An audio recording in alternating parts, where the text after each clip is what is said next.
జగిత్యాల జిల్లా కేంద్రంలోని ఎమ్మెల్సీ జీవన్ రెడ్డి గారి నివాసం ఇందిరా భవన్ లో మీడియా సమావేశంలో పాల్గొన్నారు. పట్టభద్రుల ఎమ్మెల్సీ జీవన్ రెడ్డి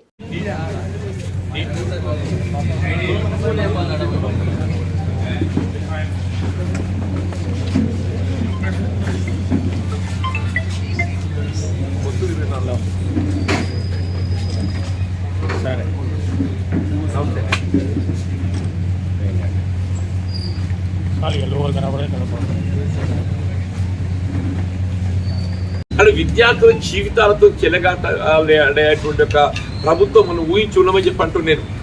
వాస్తవంగా గల మ్యాండేట్ వచ్చింది, మీకు సంతోషం నాయన. ఏ విధంగా మ్యాండేట్ వచ్చిందో ఏంటో కానీ చివరి మీ పాలన ఏ విధంగా ఉందని అయితే కళ్ళకు కట్టినట్టు కనబడుతుందని చెప్పి అంటున్నాను. ఇప్పుడు అల్టిమేట్ డిమాండ్ ఏదైతే ఉన్నదో ఈ విచారణ అనేది సుప్రీంకోర్టు అజమాయిషీలో ఆధ్వర్యంలో విచారణ చేపట్టబడాలి, దోషులు శిక్షింపబడాలని చెప్పారంటే సుప్రీంకోర్టు అజమాయిషీ ఆధ్వర్యంలో ఎంపికపడ్డప్పుడు మాత్రమే మీరు దోషులు శిక్షింపబడతారు. భవిష్యత్తులో ఇటువంటి రిపీట్గా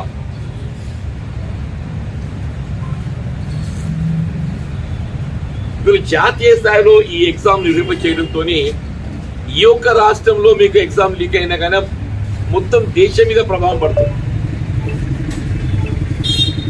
మరి బీహార్ రాష్ట్రంలో ఎగ్జామ్ లీక్ అయింది,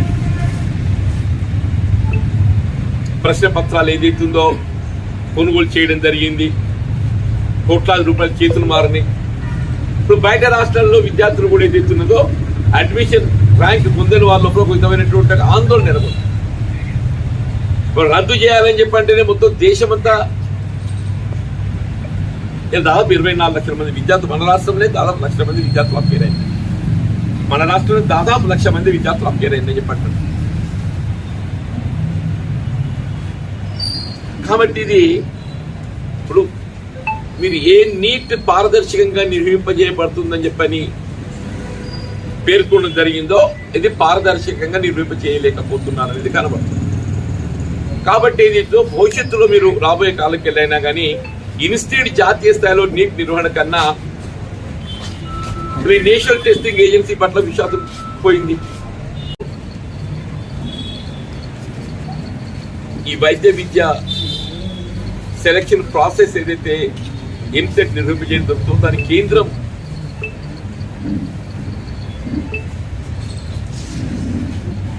గుత్తాధిపత్యంగా తన చేతిలో తీసుకోవడం. ఇప్పుడు ఏమైపోయింది, జాతీయ స్థాయిలో ఇక్కడ బీహార్లో ఏదైతుందో పేపర్ లీక్ అయిందనే ఒక భావన వ్యక్తమవుతుంది. ఫ్యాక్ట్ ఆల్సో ఇక్కడ Bihar investigating agency, state investigating agency ఏదైతే ముందస్తుగా దోషులను గుర్తించటం, వాస్తవాలు వెలిక్కి రావటం, ఇలా కోట్లాది రూపాయల చేతులు మారటం, ఇవన్నీ కూడా బయటకు వచ్చినాయి.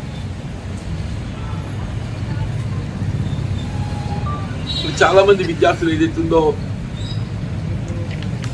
ఈ పేపర్ లీకేజ్ పట్ల సుప్రీంకోర్టును ఆచరించటం, వీళ్ళు ఎక్కడ సుప్రీంకోర్టు ఈ విచారణను తన పరిధిలోకి తీసుకుంటుంది అనేటువంటి ఒక భావనతోని సుప్రీంకోర్టు పరిధిలో విచారణ షిఫ్ట్ కాకుండా వీళ్ళ కేంద్ర ప్రభుత్వం తన అధీనంలో ఉండేటువంటి సిబిఐతోనే విచారణ చేపట్టింది. సిబిఐ అంటే మనకు తెలియదు కాదు, సిబిఐ అంటే కేవలం ఏదైతుందో కేంద్ర ప్రభుత్వ అజమాయిషీలో చేపట్టబడుతున్నట్టు విచారణ సంస్థ. అది చివరికి ఫలితం కేంద్ర ప్రభుత్వం ఏ విధంగా తలస్తే ఆ విధంగా వచ్చే అవకాశం ఉంది. కాబట్టి వాస్తవంగా విచారణ అనేది సుప్రీంకోర్టు ఆధ్వర్యంలో పరిశీలనలో ఈ నిర్వహింపజేస్తే ఏదైతుందో వాస్తవాలు ఇంకా వెలికి వచ్చే అవకాశం ఉంది. This is not first day. గతంలో కూడా ఈ విధంగా లీకేజ్ జరిగినటువంటి ఒక ఉదంతాలు కూడా ఇప్పుడు బయటకు వస్తున్నాయని చెప్పి అంటున్నాం. జాతీయ స్థాయిలో గత దశాబ్ద కాలం 2004 నుండి 2014 వరకు ఆనాడు యూపీఏ ప్రభుత్వం చేపట్టే కార్యక్రమాలు ఇవాళ మన ప్రజలకు ఫలితాలు ఇస్తున్నాయి. 2004 నుండి 2014 మధ్య కాలంలో యూపీఏ ప్రభుత్వ హయాంలో సోనియా గాంధీ గారు చైర్పర్సన్ గా చేపట్టిన కార్యక్రమాలే జాతీయ స్థాయిలో మన ప్రజానీకానికి నిరుపేద వర్గాలకు ఏదైతుందో ఫలితాలు ఇస్తున్నాయి.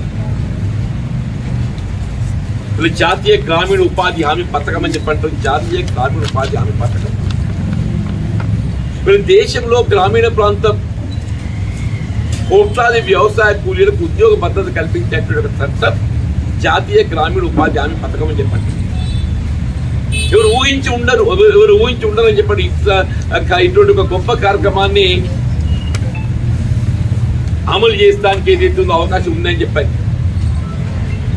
ఇప్పుడు సోనియా గాంధీ గారి యొక్క తలంపు అనేది ఏదైతుందో గ్రామ స్థాయిలో ఉండే ఒక నిరుపేద వర్గాలు వ్యవసాయ కూలీలకు ఏదైతుందో పని లేని సమయంలో పని కల్పింపచేయబడాలి.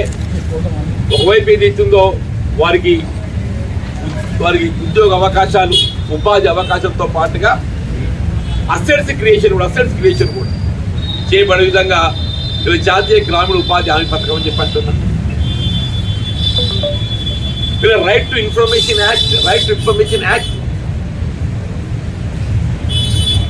పారదర్శకతకు అవినీతిని నిలువరింపజేయబడే విధంగా ఒక స్వచ్ఛమైన నీతివంతమైన పాలన ప్రజానీకానికి కల్పింపచేయబడాలనే ఒక భావనతోని రైట్ టు ఇన్ఫర్మేషన్ యాక్ట్ ఇవాళ అమలు తెచ్చింది యూపీఏ ప్రభుత్వం అని చెప్పంటారు. దాన్ని ఏ విధంగా నీరు గారుతో పెద్ద నీరు దొరుకుతుంది తప్ప దాన్ని బలోపేతం చేయాల్సిన ఆలోచన లేదు.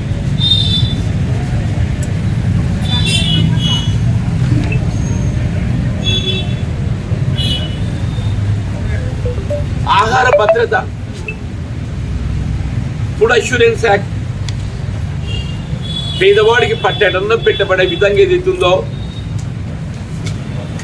మీరు మన కోవిడ్ నేపథ్యంలో ఏదైతుందో ఉచిత బియ్యం పంపిణీ కార్యక్రమం అమలు చేసిందే. ఇది ఆహార భద్రత చట్టంలో భాగంగా మీరు అమలు చేసిందని చెప్పండి. ఇక్కడ ఫుడ్ అష్యూరెన్స్ యాక్ట్ కు రూపకల్పన చేసి అమలు తెచ్చింది ఎవరు? యూపీఏ ప్రభుత్వం అలాంటి కాంగ్రెస్ పార్టీ అని చెప్పండి.